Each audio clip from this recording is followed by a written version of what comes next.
Today it will be necessary to come to terms with a number of things that actually can be understood only if one is able to overcome certain prejudices that have long been cultivated and zealously inculcated right up to the present day.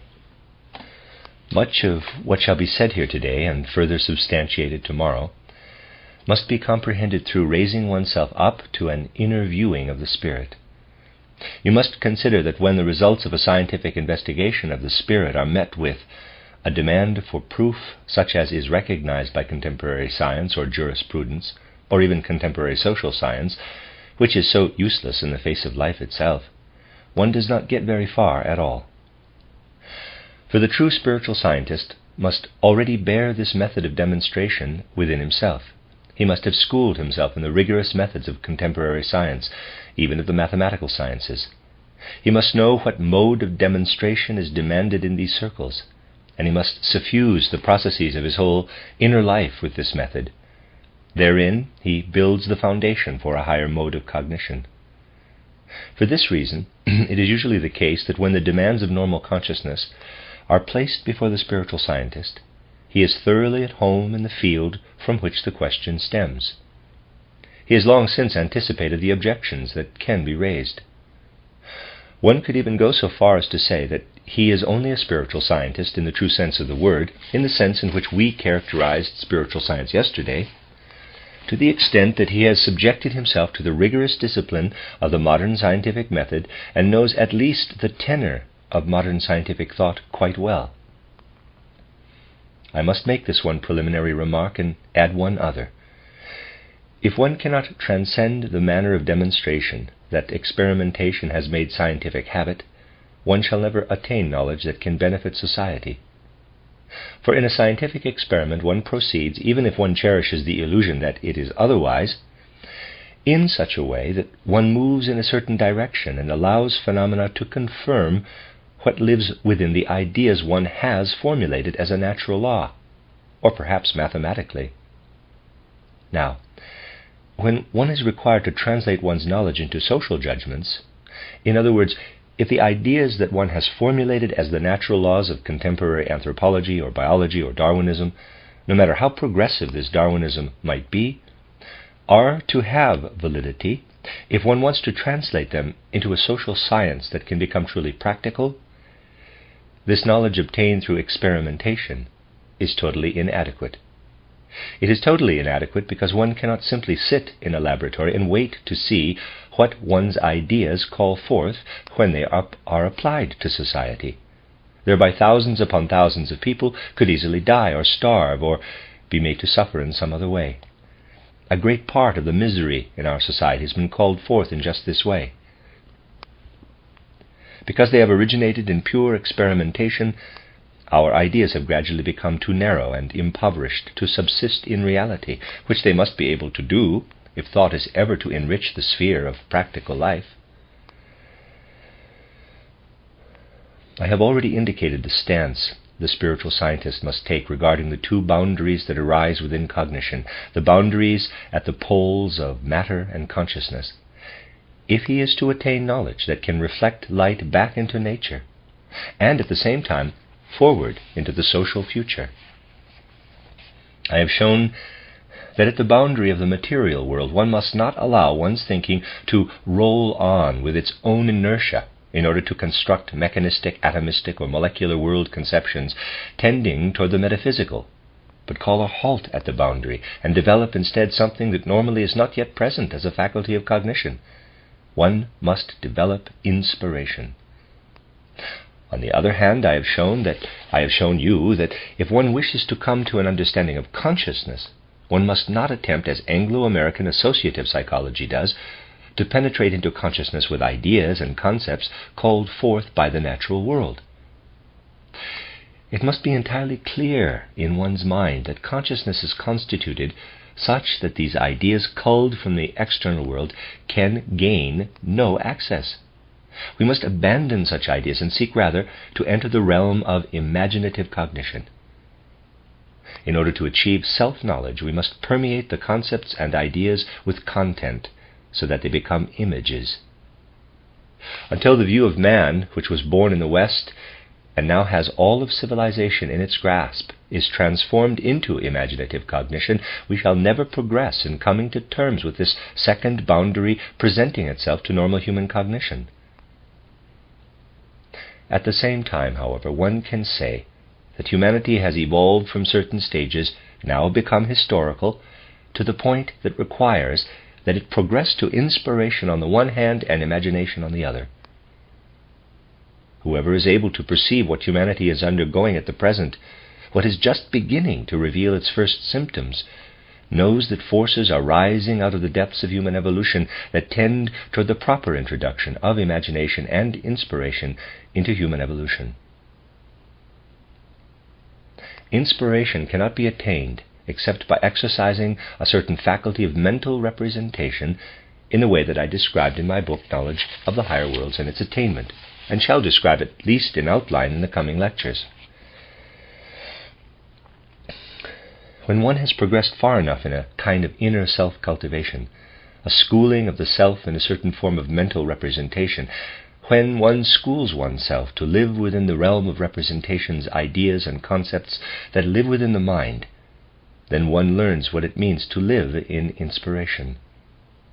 For when one exercises consciously the faculty that otherwise mathematizes within us during the first 7 years up to the change of teeth, in normal life and in conventional science this occurs unconsciously, when one enters into this living mathematics, into this living mechanics, it is as though one were to fall asleep, entering not into unconsciousness or nebulous dreams, but into a new form of consciousness that I shall begin to describe to you today.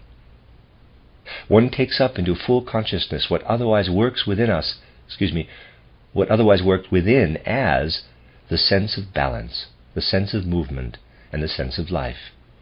It is as though one were to wrest from oneself what otherwise lives within as sensations of balance, movement, and life, so that one lives within them with the extended mathematical representations. Tomorrow I shall speak about this at greater length. One passes over into another consciousness, within which one experiences something like a toneless weaving in a cosmic music. I cannot describe it otherwise. One unites with this weaving in a toneless music in a way similar to that by which one makes the physical body one's own through the activity of the ego in childhood. This weaving in a toneless music provides the other rigorously demonstrable awareness that one is now outside the body with one's soul spirit. One begins to comprehend that even in normal sleep, one's soul spirit is outside the body. Yet the experience of sleep is not permeated with that which vibrates when leaving the body consciously through one's own initiative, and one experiences initially something like an inner unrest that exhibits a musical quality when one enters into it with full consciousness. This unrest is gradually elucidated when the musical element one experiences there becomes a kind of wordless revelation of speech from the spiritual cosmos. These matters naturally appear grotesque and paradoxical to those who hear them for the first time, yet much has arisen in the course of cosmic evolution that first appeared paradoxical and grotesque, and human evolution will not advance if one wishes to pass over these phenomena only half-consciously or unconsciously. Initially, one has only a certain experience, an experience of a kind of toneless music. Then, out of this experience of toneless music, there arises something which, when experienced, enables us to comprehend inwardly a content as meaningful as that which is conveyed to us when we listen outwardly to a man who speaks to us via sensible words. The spiritual world simply begins to speak, and one has only to begin to acquire an experience of this. Then one comes to experience something at a higher level. One no longer only weaves and lives in a toneless music, and no longer merely perceives the speech of the supersensible spiritual world. One begins to recognize the contours of something that reveals itself within this supersensible world, the contours of beings. Within this universal spiritual speech that one initially encounters, there emerge individual spiritual beings, In the same way that we, listening at a lower level to the speech of another man, crystallize or organize, if I may use such trivial expressions, what reveals itself as his soul and spirit into something substantial. We begin to live within the contemplation and knowledge of a spiritual reality. This realm of the spirit replaces the vacuous, insubstantial, metaphysical world of atoms and molecules. It confronts us as the reality that lies behind the phenomena of the sense world. We no longer stand in the same relation to the boundary of the material world as when we allow conceptualizing to roll on with its own inertia, attempting to carry the kind of thinking developed through interaction with the sense world beyond the boundary. Now we stand in a relationship to this boundary of sense, such that the spiritual content of the world suddenly stands revealed there. This is one boundary to cognition. Ladies and gentlemen, humanity at this point in its evolution is yearning to step out of itself, to step out of the body in this way, and one can see this tendency exemplified quite clearly in certain individuals. Human beings seek to withdraw from their bodies that which the spiritual scientist withdraws with full consciousness. The spiritual scientist withdraws this in a way analogous to the way in which he applies inwardly obtained concepts in a systematic, organized fashion to the natural world. As some of you will know, for some time now a great deal of attention has been paid to a remarkable illness. Psychologists and psychiatrists term this, quote, pathological questioning or doubt, unquote. It would perhaps better be termed, quote, pathological skepticism, unquote. One now encounters innumerable instances of this illness in the most remarkable forms, and it is already necessary that the study of this disease in particular be promoted within the cultural context of our time. This illness manifests itself, you can learn a great deal about it from the psychiatric literature, in these people from a certain age onward, usually from puberty, or the period immediately preceding puberty, no longer being able to relate properly to the external world. When confronted with their experiences in the external world, these people are overcome by an infinite number of questions. There are certain individuals who, though they remain otherwise fully rational, can pursue their duties to a great extent and are fully cognizant of their condition, must begin to pose the most extraordinary questions if they are but slightly withdrawn from what normally binds them to the external world. These questions simply intrude into their life and cannot be brushed aside. They intrude themselves especially strongly in individuals with healthy or even conspicuously healthy organizations, in individuals who have an open mind and a certain understanding for the manner in which modern scientific thinking proceeds. They experience modern science in this way, so that they cannot understand at all how such questions arise unconsciously thereby. Such phenomena are evident especially in women, who have less robust natures than men, and who also tend to acquire their knowledge of natural science, if they undertake to do so, not so much through the highly disciplined scientific literature, but rather through works intended for laymen and dilettanti. For if at this time, immediately before puberty, or just when puberty is on the wane, there should occur an intense preoccupation with modern scientific thought, in the way I have just described, among such people a high incidence of this disease can be observed. It manifests itself in these people having then to ask, wherever does the sun come from? And no matter how clever the answers one gives them, one question always calls forth another. Where does the human heart come from? Why does it beat? Did I not forget 2 or 3 sins at confession? What happened when I took communion? Did a few crumbs of the host perhaps fall to the ground? Did I not try to mail a letter somewhere and miss the slot? I could produce a whole litany of such examples for you, and you would see that all this is eminently suited to keeping one uneasy. Now, when the spiritual scientist comes to consider this matter, he feels himself right at home. It is simply a manifestation of the element in which the spiritual scientist resides consciously when he achieves an experience of the toneless musical speech of spiritual beings through inspiration. Those afflicted with pathological skepticism enter this region unconsciously. They have cultivated nothing that would enable them to comprehend the state into which they enter. The spiritual scientist knows that throughout the entire night, from falling asleep until waking, one lives in an element consisting entirely of such questions, that out of the sleeping state countless questions arise within one. The spiritual scientist knows this condition because he can experience it consciously. Whoever approaches these matters from the standpoint of normal consciousness, and seeks thus to comprehend them, will perhaps make attempts at all kinds of rationalistic explanations, but he will not arrive at the truth, because he is unable to comprehend the matter through inspirative cognition. Such a one sees that there are, for example, people who go to the theatre in the evening, and on leaving the theatre are helpless to resist the countless questions that overcome them. What is this actress's relationship to the outer world? What was that actor doing some previous year? What are the relationships between the individual actors and actresses? How was this or that flat constructed? Which painter is responsible for each? And so on and so on. For days on end such people are subject to the influence of this pesky questioner within. This is a pathological condition that one begins to understand only by realizing that these people enter a region the spiritual scientist experiences in inspiration by approaching this realm differently from those afflicted with this pathological condition. Persons in this pathological state enter the same region as the spiritual scientist, but they do not take their egos with them. In a certain sense, they lose their egos upon entering this realm. And it is just this ego that is the ordering faculty.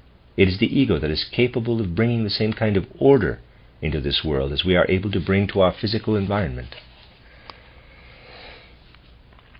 The spiritual scientist knows that one lives in this same region between falling asleep and waking.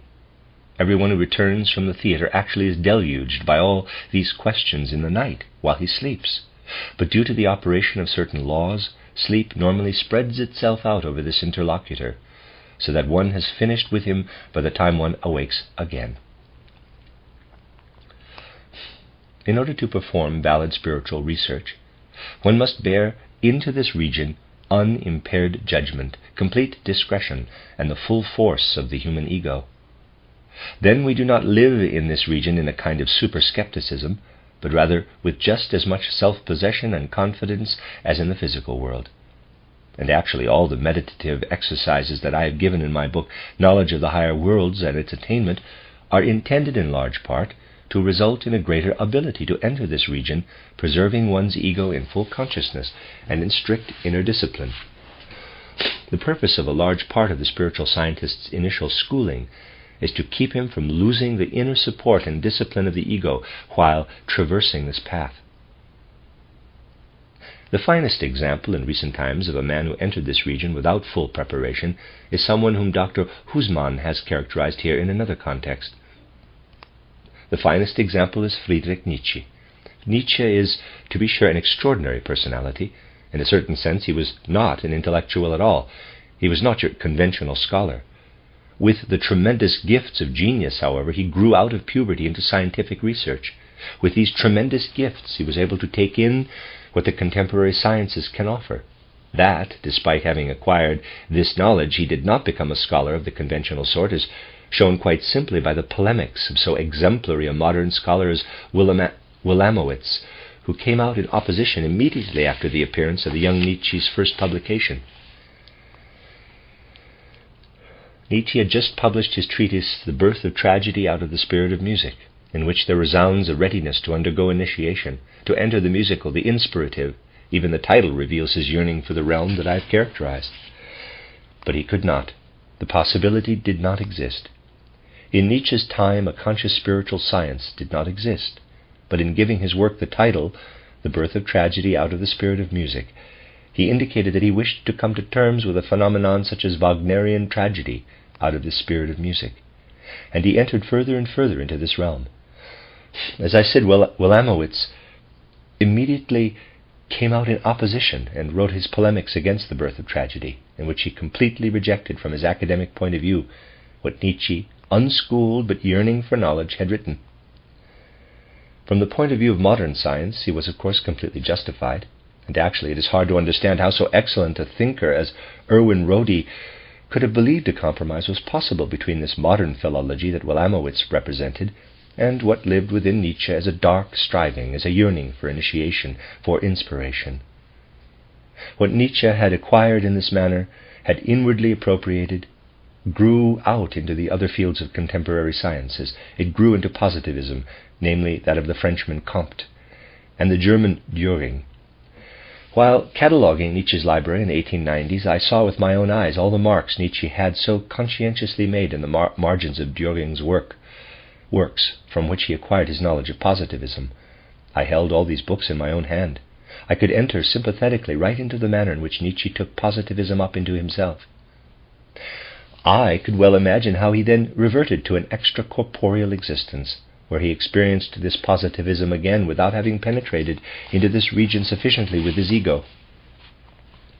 As a result, he produced works such as Human, All Too Human, exhibiting a constant oscillation between an inability to move within the world of inspiration and a desire to remain there nonetheless. One notices this in the aphoristic progression of Nietzsche's style in these works. Nietzsche strives to bring his ego into this realm, but it tears itself away again and again. Thus he produces not a systematic artistic presentation, but only aphorisms. It is just this constant self-interruption in aphorism that reveals the inward soul of this remarkable spirit. And then he rises to encounter that which has provided modern science, the contemporary physical sciences, with their greatest riddles. He rises up to encounter what lives in Darwinism, what lives in the theory of evolution, and attempts to demonstrate how the most complicated organisms have gradually arisen out of the most primitive. He penetrates into this realm, a realm into which I have sought in a modest way to bring inner structure and an inward mobility. You can follow this in the discussion of Haeckel in my book, The Riddles of Philosophy. Nietzsche enters this realm, and there emerges from his soul the notion of a kind of super-evolution. He follows the course of evolution up to man, where this notion of evolution explodes to create his Superman. In following this self-progression of evolving beings, he loses the content because he is unable to obtain the true content through inspiration. He is confined to the empty idea of eternal recurrence. Only by virtue of the inner integrity of his personality was Nietzsche able to avoid what the pathologist calls pathological skepticism. It was something within Nietzsche, a prodigious health that Nietzsche himself sensed underlying his debility, that asserted itself and kept him from falling prey to complete skepticism, leading him rather to contrive what later became the content of his most inspiring works. No wonder then that this excursion into the spiritual world, this striving to proceed from music to the inner word, to inner being, culminated in the most unmusical of ideas, that of, quote, the eternal recurrence of the same, unquote, and the empty, merely lyrical Superman. No wonder that it had to end in the condition that his physician, for example, diagnosed as an, quote, atypical case of paralysis, unquote. Yes, this man, who did not know Nietzsche's inner life, who was incapable of judging it from the standpoint of spiritual science, and confronted the images and ideas of Nietzsche's inner life as a mere psychiatrist without sympathetic understanding, this man found only an abstraction to answer the question posed by the concrete case before him. With regard to all nature, Du Bois-Reymond had said in 1872, ignoramus. Confronted with exceptional cases, the psychiatrist says paralysis, atypical paralysis. Confronted with concrete cases that reveal the essence of present human evolution, the psychiatrist can say only ignorabimus or ignoramus. This is but a translation of what is clothed in the words, quote, atypical case of paralysis, end quote. This eventually destroyed Nietzsche's body. It produced the condition that makes Nietzsche such a revealing phenomenon within our contemporary cultural life. This is the other form of the debility appearing in certain highly cultivated individuals, which psychiatrists term pathological doubt or hyper-skepticism. And the phenomenon of Nietzsche, here I must be allowed a personal remark, stood before my eyes the moment that, trembling, I entered his room in Naumburg a few years after his illness. He lay upon the sofa after dinner, staring into space. He recognized nobody around him and stared at one like a complete idiot, but the light of his former genius still gleamed within his eyes. If one looked at Nietzsche knowing all one could about his worldview, about the ideas and images that lived within his soul, if, unlike the mere psychiatrist, one stood before Nietzsche, this ruin of a man, this physical wreck, with this image in one's soul, then one knew. This man strove to view the world revealed by inspiration. Nothing of this world came forth to him. and the part of him that desired to achieve inspiration finally extinguished itself. For years the physical organism was filled by a soul spirit devoid of content. From such a sight one can learn the whole tragedy of our modern culture, its striving for the spiritual world, its inclination toward that which can proceed from inspiration. For me, and I do not hesitate in the slightest to introduce a personal remark here, this was one of those moments that can be interpreted in a Goethean manner. Goethe says that nature conceals no secret that she is not willing to reveal in one place or another. No, the entire world contains not a single secret that is not revealed in one place or another. The present stage of human evolution conceals the secret that humanity is giving birth to a striving, an inclination, an impulse that rumbles within the social upheavals our civilization is undergoing, an impulse that seeks to view the spiritual world of inspiration. And Nietzsche was the one point where nature revealed its open secret, where the striving that exists within humanity as a whole could reveal itself. We must seek this if all those striving for education, seeking within modern science, and this shall be the entire civilized world, for education must become universal, if humanity as a whole is not to lose its ego and civilization fall into barbarism. That is one great cultural anxiety, one great threat to civilization, which must be faced by anyone who follows the contemporary progress of human evolution and seeks to develop a thinking that can grasp the realities of social life. Similar phenomena assert themselves on the other side as well, on the side of consciousness. And we shall have to study these phenomena on the side of consciousness, at least in outline as well. We shall see how these other phenomena arise out of the chaos of contemporary life, phenomena that appear pathologically and have been described by Westphal, Fallret, and others. It is no accident that these have been described only just in the most recent decades. On the other side, that of the boundary of consciousness, we encounter the phenomena of claustrophobia, astrophobia, and agoraphobia, just as we encounter pathological skepticism on the side of matter. And in the same way, we shall discuss this further, in which pathological skepticism must be cured culturally, historically, through the cultivation of inspiration, one of the great tasks of contemporary social ethics, we are threatened with the emergence of the phenomena that I shall describe tomorrow: claustrophobia, astrophobia, and agoraphobia.